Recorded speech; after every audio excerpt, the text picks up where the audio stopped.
Hi, so this week I'm going to give a very brief lecture just about trauma, just to talk a little bit about the importance of really thinking about how trauma-informed care might be really important in your placement depending on where you end up going next year.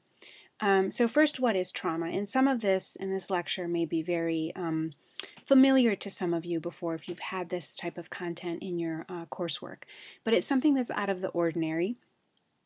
Out of the range of normal human experience. It can be a life-threatening event, leaving people with an overwhelming sense of powerlessness because they can't control the situation, and really changes people's worldview in terms of just their very basic sense of safety or trust or belief in the goodness of humanity. And some examples would be, people who have dealt with war, terrorism, genocide, various natural disasters, to violence occurring in the home, sexual assault, domestic violence, severe child abuse, and in some cases, I know people talk about post-traumatic stress disorder, and they say that it's not post, right, because it's still occurring, because you have continual traumatic events that people are still living in sometimes, depending on the situation and what it is. So, for example, living somewhere with constant exposure to violence would be an example, so that it's sort of a continuous trauma, rather than something that happens once and then, or for a specific period of time, and then the traumatic event is over.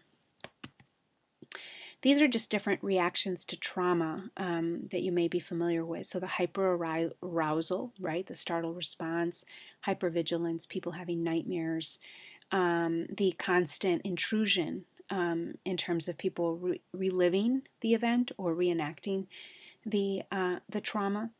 So those are sort of intrusive symptoms.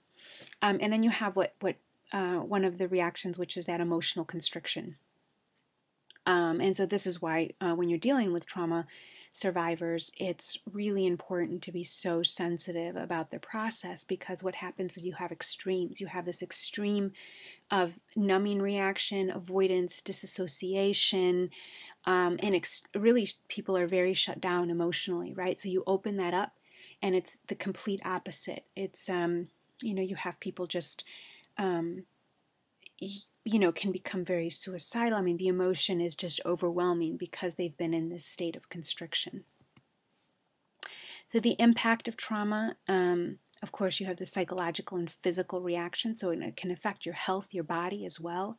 We've talked about post-traumatic stress disorder, and there are other terminology that's not ended up in the DSM, but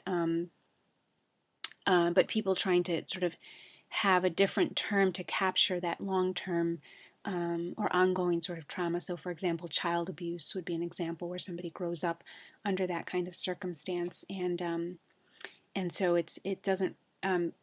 People have used the terminology of complex trauma, that kind of thing, rather than post-traumatic stress disorder, because it's more long-term and it's lived and it's occurring over a person's development. So short-term traumatic events, you have this immediate reaction in your nervous system, and then you can kind of go back to normal and it may subside. But with long-term prolonged trauma, your nervous system is continually in that trauma mode, right? And that's why the impact to a certain degree of these long-term events can be different. And of course, a lot of studies have shown that you end up with very permanent changes in the brain as a result of the trauma. The PTSD criteria, so you have the occurrence of a severe trauma event, people re-experiencing intrusive symptoms, the flashbacks, the nightmares, the numbing symptoms, the arousal symptoms. And so just sort of think about, the adaptive purpose of this reaction to trauma. And there's a lot of different work now on trauma and very different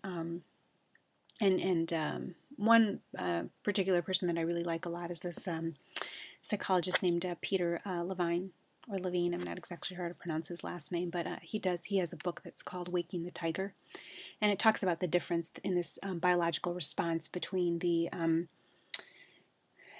between animals and humans, and why and how animals are able to immediately have a traumatic event and then are immediately able to sort of physically release, whereas in humans we don't have the same ability, right? So, for example, you have a situation with a tiger, and this is why his book is called Waking the Tiger, where they might an animal who might be in the wild and they're being hunted and by a predator, and they escape, right? And so they escape and they run, and you have this immediate sort of release of the all of the physiological reactions that occur with this traumatic event, and then they're able to sort of normalize.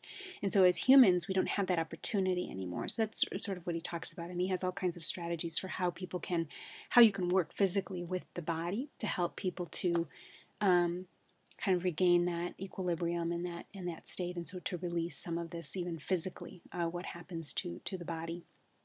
So you should check that out sometime. It's called Waking the Tiger if you're really interested in trauma. Okay, so in terms of thinking about intervention, so you have the immediate crisis intervention following the trauma up to 6 weeks. Developing and maintaining the rapport, using all of those basic interpersonal kind of interviewing skills that you've developed throughout your program here and in your internships and work experiences. Helping to identify the problem and assessing sort of what the impact of the trauma has been. Using a lot of supportive statements, reframing, education about what they might expect. So using the psychoeducation in this stage too. And then identifying those coping mechanisms is very important. And helping them to identify potentially some new or alternative ways of coping as well.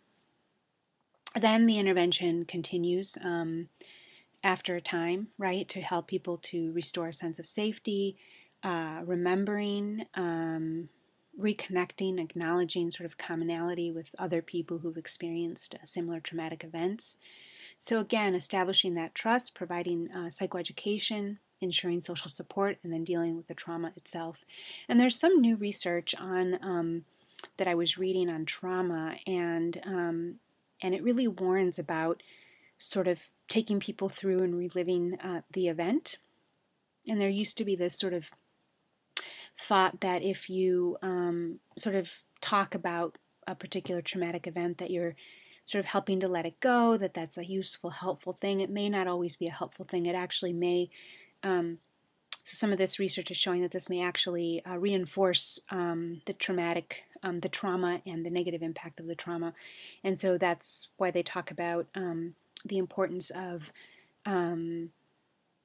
sort of reframing and learning coping skills to ground and to move people in a way outside of that sort of traumatic event. So just sort of think about it. I think at this point there's a lot of different approaches to dealing with trauma. I would really encourage you to to inform yourself and read a little bit more about it, particularly if you're going to be in a country where you may be encountering post-war, post-conflict kind of situations. I know in Guatemala that was a really big issue with a lot of the human rights